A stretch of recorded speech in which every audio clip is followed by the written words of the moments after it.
Did you know millennials are facing greater health challenges than previous generations? In fact, 1/3 have health conditions that affect their quality of life.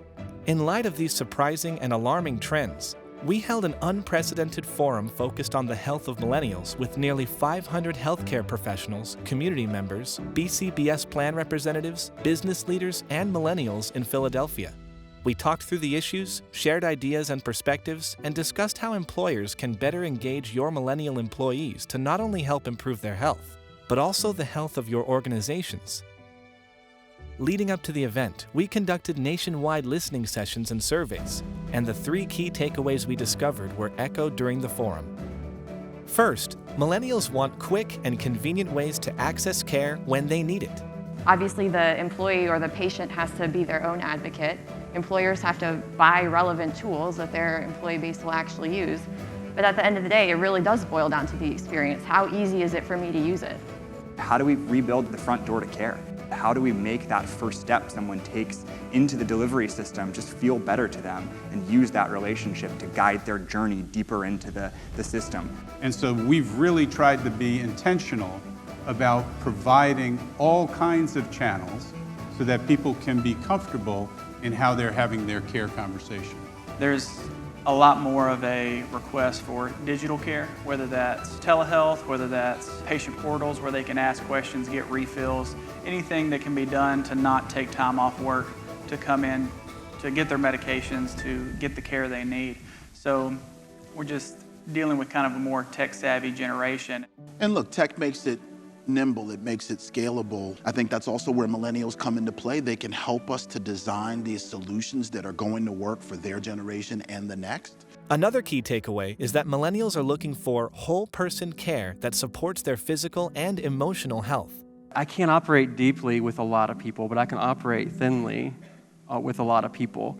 And so I learned to hide and mask things that are really going on until it's a crisis. So preventative-wise, are there things that can be done preventatively to keep a person from getting to where they have a diagnosis? I don't know the answer to that, but I know it's a relevant conversation. The world is very, very different. And so things like well-being actually is currency now. So again, going back to the behavioral health component, much of the feedback we received was that people don't access those services because they can't afford them. And so when we built the model, by integrating the behavioral health with those primary care services and then allowing the member to receive those services underneath the premium that they're already paying has made a tremendous difference. And even though millennials are more open about their mental health than previous generations, reducing the stigma around mental health care in the workplace is essential.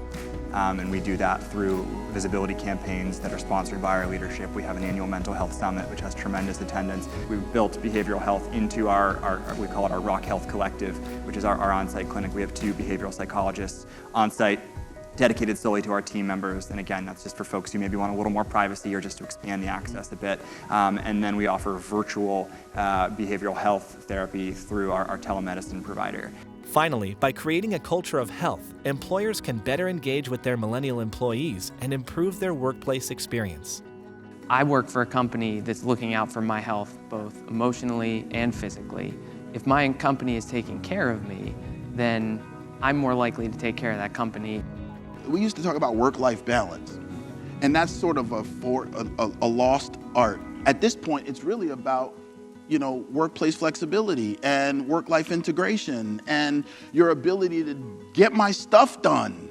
And that's a different relationship than it used to be in the workplace, because the workplace used to be, I'm the boss, I tell you what to do. And now it's like, hey, you're really super smart, and that's why we hired you. Let us give you the most amazing experience.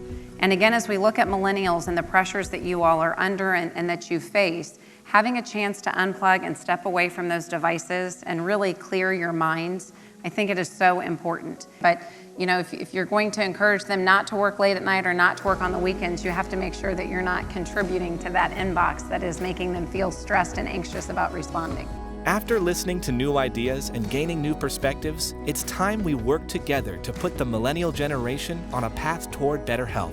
What we're saying is important, and we're going to make up, 75% of the workforce, and I think just the fact that we are invited here to speak shows that millennials' voices are valued. They bring us innovation. They bring us ideas. They bring us a pulse on what the world is expecting and looking for. Embracing those inputs and embracing those ideas, I think, does change the game. Join the conversation and learn more at smarterbetterhealthcare.com.